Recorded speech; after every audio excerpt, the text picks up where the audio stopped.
Ouais, salut Marcus. Ben, écoute, t'as vu là, c'est le Renoir, là, le Renoir qui a croisé Bassem sur Paname. En bref, t'as vu, je te dis, je te donne l'autorisation de raconter l'histoire parce que t'as vu, moi, je suis pas un mec des réseaux sociaux et trucs comme ça. Moi, en vrai, j'ai pas le temps pour ces conneries-là, tu vois. Mais comme l'autre, il fait le clown, là, t'as vu, il commence à mentir. Comme d'habitude, t'as vu, je préfère que les gens qui savent communiquer communiquent parce que moi, je suis pas là-dedans, en vrai. T'as vu, je te dis, je suis pas là-dedans. Je pensais jamais tomber sur ce type-là. Quand je l'ai croisé, donc j'étais obligé d'aller le voir. Et donc voilà quoi, t'as vu, juste, vas-y, rétablis la vérité parce qu'il commence à mentir. Là, il fait le fou là sur Internet. Et en vrai, j'ai vraiment, vraiment, vraiment pas le temps pour ça, tu vois. Donc vas-y, je te donne l'autorisation de t'occuper de la communication, entre guillemets, de cette histoire parce que moi, j'ai vraiment, vraiment pas le temps pour ce type-là. Là. Il commence à faire le dingo là, encore une fois là. Bon, voilà, vas-y, bref. Mon gars, à plus tard. Ouais, Marcus, tiens, pour bien que tu saches que c'est moi, le mec de la vidéo, il y a mes bracelets que je portais, j'ai mes baskets aussi. Bon, je suis obligé de te montrer ça au moins pour bien te prouver que c'est moi. Les faits se déroulent mardi 19 mai entre 14h30 et 15h à Paris dans le 12e arrondissement, plus précisément à Nation, dans le restaurant Le Dalou. Les deux hommes vont se rencontrer là-bas. Le frère attend une amie qui va le rejoindre et à un moment, il observe un homme qui se lève. Et cette personne ressemble fortement à Bassem. Donc Bassem semble se diriger vers les toilettes et lorsqu'il revient, le frère lui demande est-ce que c'est bien lui. Et Bassem va confirmer. Contrairement à ce que Bassem a pu dire dans sa version, et on l'écoute. Parti, j'étais posé en terrain, j'attendais mon train tranquille et tout le reste et tout. Là, j'étais avec le frère Pocho. Et là, il y a un mec qui passe, il est avec sa meuf et tout. Moi, je parle avec Pocho. Hop, sa meuf, elle lui dit un mot ou deux. Et lui, il se retourne et il vient. Il vient vers moi, il nous demande du feu. Et moi, je lui donne du feu. Je lui donne du feu, tranquille et tout. Il me dit merci. Et tu me dis, en fait, toi, tu es pas. Je lui dis, ouais, ouais. C'est là où il me dit, ouais, je suis pas d'accord avec ce que tu dis et tout. Sauf erreur de ma part, je dirais que peut-être Bassem, à ce moment précis, quand il relate les faits, il a peut-être une perte de mémoire ou il souffre d'une amnésie chronique, mais le frère ne lui a jamais demandé de briquet ni allumer de cigarette, tout simplement parce qu'il n'a jamais fumé de toute sa vie. Donc c'est quelqu'un qui a l'habitude de faire du sport, et je le redis encore, il n'a jamais demandé de briquet à Bassem, il n'a jamais fumé de toute sa vie. Ensuite, on va s'intéresser à cette histoire d'agression. Parce que là, aujourd'hui, Bassem se présente comme une victime. Et on va écouter le passage. Mesdames et messieurs, il y a une vidéo qui tourne où je me fais agresser. Bassem qui se présente comme une victime agressée. C'est assez gonflé. Après, je le dis, hein, peut-être. Allez, on va mettre ça sur la faute.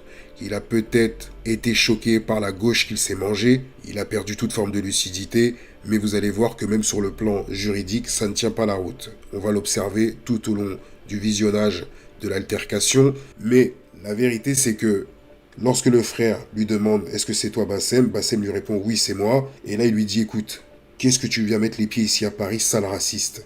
T'as le culot de venir ici à Paris. » Et Pocho, le pote de Bassem, va intervenir et essayer de le calmer en lui disant « Mais non, il n'est pas raciste, etc. » Il va dire « S'il est raciste. » Entre-temps, vous avez des serveurs qui viennent et qui essayent de les calmer et le ton hausse. Donc là, à ce moment-là, ils décident de sortir tous les deux dehors pour régler ça. Et là, on va observer les différents détails de cette altercation. Donc là, on observe dans ce passage qu'il y a cet homme qui tient Bassem, et tout simplement parce que cet homme a assisté à l'échange qu'il y a eu entre les deux hommes dans le restaurant, et il se dit ça peut que finir en bagarre puisque les deux ont décidé de sortir, donc il essaye de maîtriser Bassem. Alors il faut savoir qu'à ce moment précis, on peut voir que Bassem est déjà dans l'intox, parce que observez bien, cet homme est petit de taille, Bassem fait à peu près plus d'1m90, donc à peu près 100 kilos. Je pense qu'il pèse un peu plus de 100 kilos.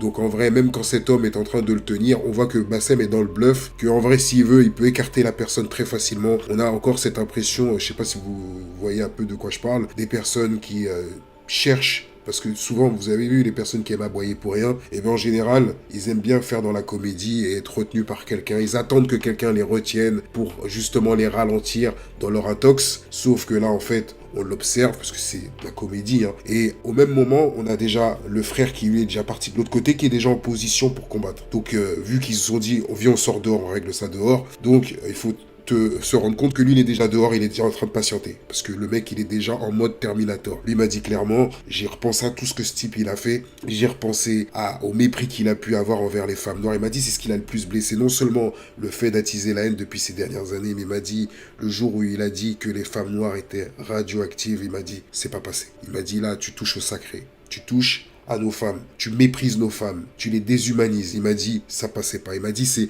le truc pour lui, selon lui, qui lui a fait le plus mal, c'est quand Bassem s'est attaqué à la femme noire. Et donc là, on regarde un peu cette mise en scène, hein, c'est intéressant de visionner ce passage où on voit que Bassem fait semblant d'être retenu. En vrai, quand t'es sous tension et que t'es vraiment en colère, tu peux écarter la personne, surtout quand quelqu'un est petit. À ce gabarit, c'est très facile de le mettre sur le côté et de lui dire, vas-y, bouge de là. Ferme bébé. Bassem qui s'embrouille.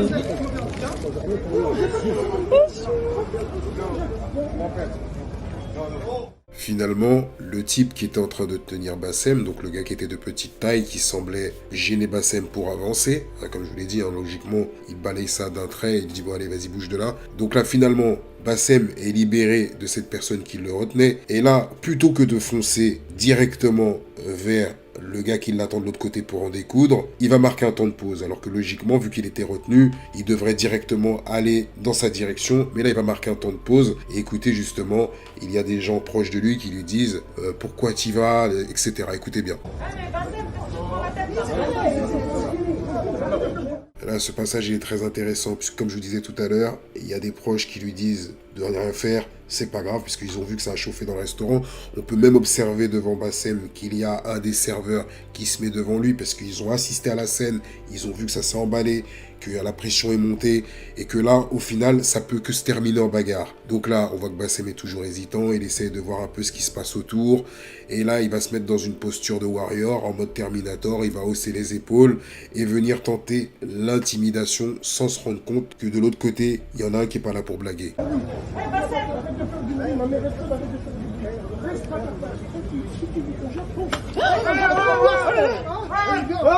Donc là, j'ai censuré délibérément le passage pour qu'on puisse visionner cette vidéo sans limitation d'âge, que cette vidéo soit accessible au plus grand nombre. Et là, on observe malheureusement quand Bassem arrive, il joue les shows. Vous avez pu entendre, déjà au préalable, quand tu dis à quelqu'un on va régler ça dehors, déjà, ne t'attends pas à ce que la personne en face te fasse la bise. Surtout après si tu arrives et tu lui dis baisse le ton, arrête de crier, alors qu'on observe justement qu'à aucun moment le frère qui l'attend dehors en train de patienter dans le plus grand des calmes parce que lui il est déjà en posture pour en découdre. Donc si vous observez bien, écoutez bien, puisque Bassem dit arrête de crier, arrête de gueuler, tout ça, on n'entend pas.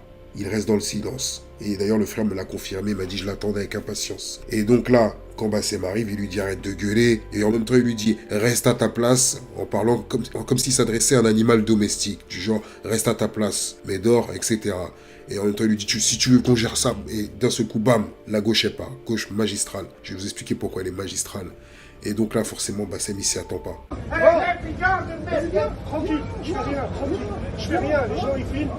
Donc là, à ce moment-là, on a un Bassem qui finalement, qui était super chaud, qui se permet de dire au gars, ne crie pas, reste à ta place, etc. Donc il est super chaud, devient le Bassem qui dit tranquille, tranquille. Et on peut observer que Bassem tape sur son épaule, une manière de lui dire c'est bon, arrête là, calme-toi, ça va aller. Comme un enfant qui veut plus recevoir de correction. Et donc là, il lui dit ça va aller. Mais vous allez voir tout à l'heure, je vais vous remettre ce passage et vous allez comprendre pourquoi. Ce n'est pas cohérent de la part de Bassem. La réaction qu'il a eue, elle n'est pas normale. Et c'est une réaction d'un homme grossièrement qui a perdu ses couilles. J'aimerais attirer votre attention sur ce passage. Parce qu'il y a beaucoup de personnes, bon ils sont très peu, hein, sont surtout les gros hypocrites, qui disent que Bassem a été pris en traître. Alors j'aimerais apporter quelques précisions, notamment sur le fait que Bassem fait plus d'1m90. Au milieu des deux hommes, qui sont plus grands que le dénommé Pocho, le pote de Bassem, qui est au milieu. D'ailleurs, on le voit même pas. Vous pouvez voir les jambes de Pocho, il est miniature. Et justement, comment Bassem aurait pu être pris en traître? À la rigueur, si la personne était de la même taille que Bassem et le frère qui vient d'infliger une correction à Bassem, là on pourrait dire oui, son angle de vue était réduit. Mais là non, il n'a pas du tout un angle de vue réduit. Il peut anticiper facilement la gauche qui va se manger, sauf que Bassem n'est pas un bagarreur. Et on va le comprendre tout à l'heure. Et donc il n'a pas les réflexes. Et il ne s'attend pas à se manger cette gauche magistrale. Magistrale pourquoi? Parce qu'elle arrive à une vitesse incroyable.